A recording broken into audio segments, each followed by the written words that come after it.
all siblings, all males. They were in the apartment alone at the time. They currently aren't attending school. Apparently, the preliminary information that we have at this point is that the 10-year-old was handling or perhaps playing with a shotgun when the shotgun discharged, striking his younger sibling of 8 years old.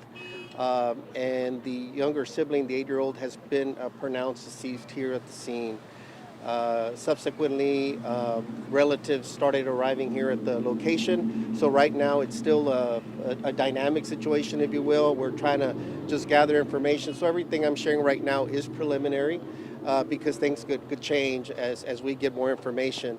But tragic, tragic situation out here this afternoon at this apartment complex.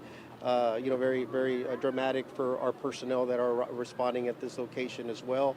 We've talked in the past about the importance of safe storage, of securing weapons, responsible gun ownership. This appears to be a tragic situation of what could happen when that doesn't occur. And so our condolences go out to the family. We know they're extremely devastated by what has occurred out here this afternoon. So any questions? About what time was the gunshot? At approximately 3 p.m. is the information that I was given. Was anyone home, any family members besides the 2 children? No adults at the time other than the 3 children, 8, 10, and 13 years old. They told their siblings. And you said they weren't in school at the time? Not in school at the time. I'm told that they perhaps moved here in the last few months, so they're recent transplants to the city of Houston, and we're in the process of getting all of that worked out. I don't know the reasons why. Obviously, that'll be part of what we look into in terms of just the children being in school or not being in school, those type of things. We'll also, obviously, as a standard practice in any incident like this, we'll work with Children's Protective Services as well for the well-being of the other children that are here and what steps may happen after this. I know you mentioned the safe storage issue. There was another 12-year-old who was accidentally shot and killed just last week. I mean, what else do people need to know here or be aware of? Well, for me personally, I always struggle to even say it's accidental because these are truly preventable. But I think it's something that we continue to get the message out of the importance of safe storage, especially if there's kids around, to assume that weapons are loaded at all times and to secure them properly as well. In this case, we had 3 kids that were at home alone, obviously had access to this shotgun, and so that's concerning. And so we'll do a scene investigation and allow our investigators to delve into all of that. But again, we always encourage a responsible gun ownership and safe storage. Any possible charges? Charges are possible in these type of situations.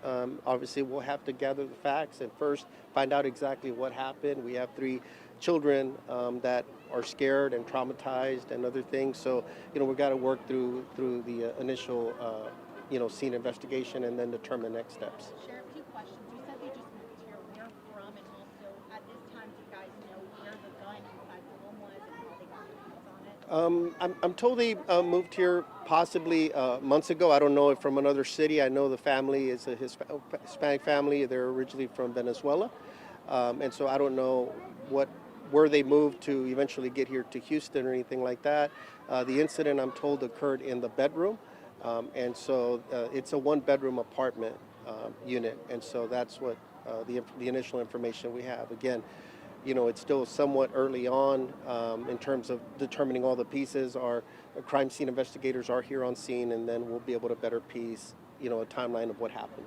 Is that truck behind us, the Ram truck, is that included in the scene as well? So it seems like a bulletproof sort of. Those are stickers. I think it does belong to a family member. I don't know who, but I think there is a connection to the apartment. But those are stickers on it. It's not actual. I'm sorry? Who called 911? I'm not sure. Do we know who initially called? The oldest brother, the teenager, is the one that phoned. And then at this time, have you guys been able to talk to the parents? I know there was family on scene here, but have the parents made it here yet? I believe they've made it here, and so our investigators are in their preliminary conversations with them. Obviously, we also want to be sensitive to the initial shock and devastation that they're feeling. So it's still a dynamic scene. It's still early, so a lot of people are out here right now. And just to confirm, I think you shared different ages than what you said on Twitter earlier. So Correct. 8, 10, and 13? Yeah, 8, 10, and 13 is what we're being told.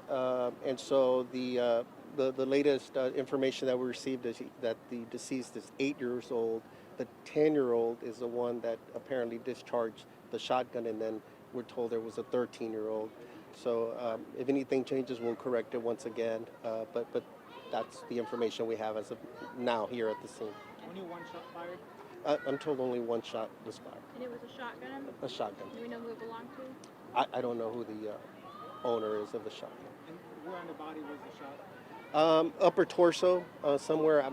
I haven't made it inside the scene, and we're letting our crime scene investigator handle that. It's now. obvious, sure, but what do you want to say to parents who have guns at home like this? This is devastating. I mean, for it to happen, these situations are preventable. Children should never have access to weapons. Anything could happen. You know, many times they may think it's a toy, but they need to assume it's loaded. If it's going to be in the home, especially if kids are going to stay in the home, it needs to be safely secure or not in the home. They need to assume that it's loaded. And if you could prevent not even having the kids in the home and removing the weapon, that's obviously recommended in safe storage ultimately. So, yeah.